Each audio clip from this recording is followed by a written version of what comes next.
جو سینیٹر مشتاق صاحب نے جس قسم کی منظر کشی کی ہے فلسطین کی اور غزہ کی، وہ صورتحال واقعی بہت ہی گمبھیر ہے۔ وہاں پر جس قسم کی تباہی ہوئی ہے جناب چیئرمین غزہ میں پچھلے 7 اکتوبر سے 1.5 ماہ سے، میں سمجھتا ہوں کہ اس کی مثال بالکل اس طریقے سے ہے جس طریقے سے 1948 میں ناکبہ کے وقت جس قسم کی صورتحال ڈیولپ ہوئی تھی۔ جناب چیئرمین، اس وقت صورتحال یہ ہے کہ تقریباً 15,000 سے زیادہ وہاں پہ شہادتیں ہو چکی ہیں، 40,000 کے قریب وہاں پر زخمی وہاں پر ہیں، اور تقریباً غزہ سارا کا سارا تباہ ہو چکا ہے۔ وہاں پہ بالکل وہاں کے تمام عمارتیں وہاں پہ تباہ ہو چکی ہوئی ہیں۔ ابھی ریسنٹلی ہماری اونروا کے ہیڈ سے بات چیت ہو رہی تھی، تو انہوں نے بتایا کہ وہاں پر کوئی 37 کے قریب میڈیکل فیسلٹیز جو تھیں، جو کہ غریب لوگوں کے لیے، معصوم لوگوں کے لیے، زخمیوں کے لیے جو وہاں پر تیمارداری کے لیے قائم کی گئی تھیں، وہ بھی تباہ ہو چکی ہوئی ہیں۔ اور بے شمار یونائٹڈ نیشنز کے جو ورکرز تھے جو ان ہاسپٹلز میں کام کر رہے تھے، وہ بھی اس میں ان کی بھی جانیں ضائع ہوئی ہیں۔ جناب والا، یہ والی جو صورتحال ہے، میں یہ سمجھتا ہوں کہ جس طرح سے انہوں نے فرمایا یہ پاکستان نے کہ یہ اسرائیل کو وار کرائم کے جن سے ہے اس کا ذمہ وار ٹھہرا دینا چاہیے، یہ بھی بات ہم نے بارہا کی ہے۔ پاکستان ان چند ممالک میں سے ہے جنہوں نے یہ کہا ہے کہ یہ ایک جینوسائیڈ ہے جو کہ اسرائیل جس کا مرتکب ہو رہا ہے۔ تو جناب والا، سچویشن جو سی ہے وہ بہت ہی وہاں پر ایک ہے، ایک بہت ہی، میں سمجھتا ہوں کہ اس پہ ساری دنیا کی توجہ ہونی چاہیے۔ ابھی ریسنٹلی ہماری ملاقات ہوئی فلسطین کے صدر محمود عباس صاحب سے ریاض میں، تو میں جس طریقے سے انہوں نے منظر کشی کی، میں سمجھتا ہوں کہ اس کے بعد آدمی کافی دن تک وہ سو بھی نہیں سکتا۔ محمود عباس صاحب نے فرمایا کہ خاندانوں کے خاندان اس جنگ میں شہید ہو چکے ہیں، لاکھوں کی تعداد میں، ہزاروں کی تعداد میں بچے وہ یتیم ہو چکے ہیں، ان کی مائیں ہیں، نہ باپ ہیں ان کو لک آفٹر کرنے کے لیے، نہ ہی ان کی سرپرستی کے لیے ان کے کوئی رشتہ دار باقی بچے ہیں۔ تو اس قسم کی وہاں پہ جو صورتحال وہاں پہ جو ہو رہی ہے، لیکن اس کے ساتھ جناب چیئرمین میں یہ کہوں گا کہ یہ کچھ حقائق بھی ہیں۔ مثلا اس وقت تک یہ ایک معاہدے کی جس کی بات کی سینیٹر مشتاق صاحب نے، اس کے تحت کوئی تقریباً 50 اسرائیلی جو پریزنرز ہیں ان کو حماس ان کو رہا کرے گا، اور اسرائیل 150 کے قریب وہ فلسطینیوں کو رہا کرے گا۔ اور اس وقت جو ٹوٹل قیدیوں کی تعداد ہے فلسطین اس کے حماس کے پاس، وہ تقریباً 250 ان کے اسرائیل کے قیدی ان کے پاس ہیں، اور 7,200 قیدی فلسطینیوں کے وہ اسرائیل کے پاس ہیں۔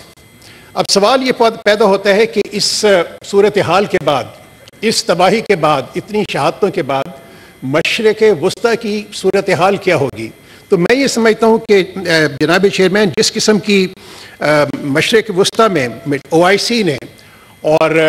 باقی ممالک نے، جتنے بھی اسلامک ممالک ہیں بشمول پاکستان کے، انہوں نے جس قسم کا پریشر اسرائیل کے اوپر ڈالا ہے، جس قسم کا پریشر انہوں نے انٹرنیشنل کمیونٹی کے اوپر ڈالا ہے، میں سمجھتا ہوں کہ اس کا ضرور کوئی نہ کوئی ایک خاطر خواہ اس کا جو سا ایک ریئیکشن بھی ڈیولپ ہوا ہے۔ اور یہ جو سی ہے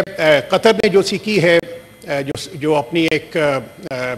رول پلے کیا ہے، ایک امپورٹنٹ رول پلے کیا ہے، یہ بھی ایک OIC کا ایک مینڈیٹڈ رول تھا جناب والا، جس کے تحت انہوں نے ایک کوشش کی ہے کہ کسی طریقے سے جنگ بندی ہو اور اس مسئلے کا کوئی ایک پرماننٹ حل بھی جو سا ہے وہ تلاش کیا جائے۔ یہ صحیح فرمایا ہے کہ یہ اس وقت جو اسرائیل کا نیریٹو ہے یا باقی ویسٹرن ممالک کا جو نیریٹو ہے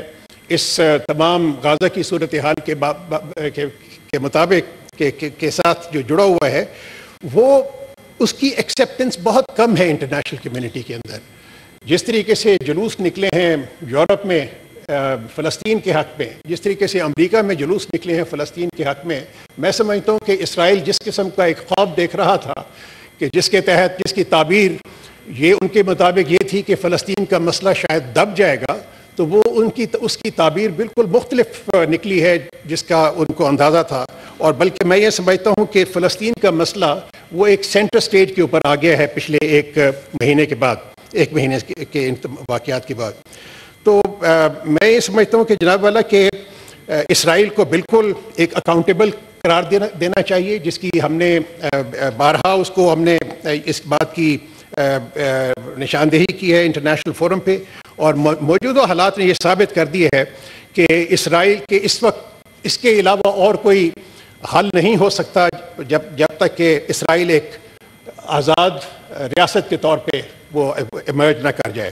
جناب والا، میں ایک سینیٹر صاحب نے کچھ جو کی مجھے ان کی بہت احترام ہے، لیکن جہاں تک ایکٹیو ڈپلومیسی کا تعلق ہے تو پاکستان ان چند ممالک میں شامل ہوتا ہے جنہوں نے بہت ہی ایکٹیو رول پلے کیا فلسطین کے لیے پچھلے کئی برس سے، بلکہ خاص طور پہ پچھلے 1.5 ماہ سے. اور اس کی مثال یہ ہے کہ OIC کا ایکسٹرا آرڈنری جو سیشن ہوا تھا پچھلے ماہ فورن منسٹرز کا، اس کو پاکستان نے اور سعودی عربیہ نے کو اسپانسر کیا تھا، اور ہماری ہی کوششوں کی وجہ سے وہ ایک ایکسٹرا آرڈنری سیشن وہ وہاں پہ اس کا انعقاد ہوا جدہ کے اندر. اسی طریقے سے OIC کا جو سمٹ تھی اس کے اندر بھی پاکستان نے بہت ہی ایکٹیو رول پلے کیا، بلکہ پاکستان کا شمار ان 8 فورن منسٹرز میں تھا جنہوں نے ایک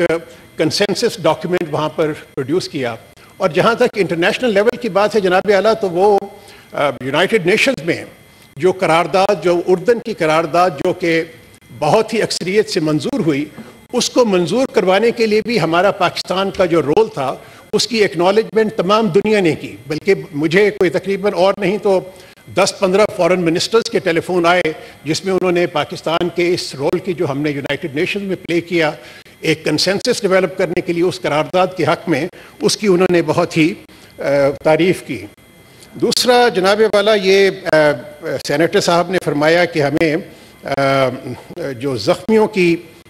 وہ ان کو ایئر لفٹ کرنے کی ضرورت ہے، تو اس کے سلسلے میں میں اس عوام کو انفارم کرنا چاہتا تھا کہ وہ آلریڈی ہم تمام جو وہاں پہ ممالک ہیں، جارڈن اور ایجپٹ، ان کے ساتھ ہمارے رابطے ہیں. اسی سلسلے میں ہم نے ان کو آفر کیا ہے کہ Pakistan will be happy to treat these injured Palestinians in Pakistan، اور اس کے لیے ہم ایئر لفٹ بھی کرنا چاہتے ہیں. لیکن اس کے لیے جناب والا جو مشکلات ہیں جن کو ہم کوشش کر رہے ہیں کہ وہ جلد از جلد دور ہو، اور اس سلسلے میں ہم ان تمام ممالک کے ساتھ بھی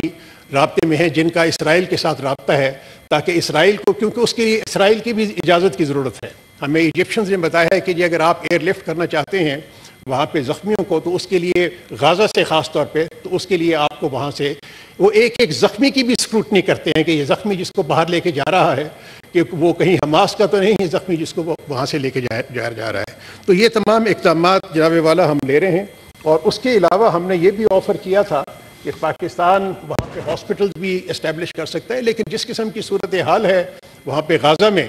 تو اس میں تو اس وقت تو سوال ہی نہیں پیدا ہوتا کہ کوئی بھی ملک وہاں پہ ہاسپٹل اسٹیبلش کر سکے. بلکہ ایک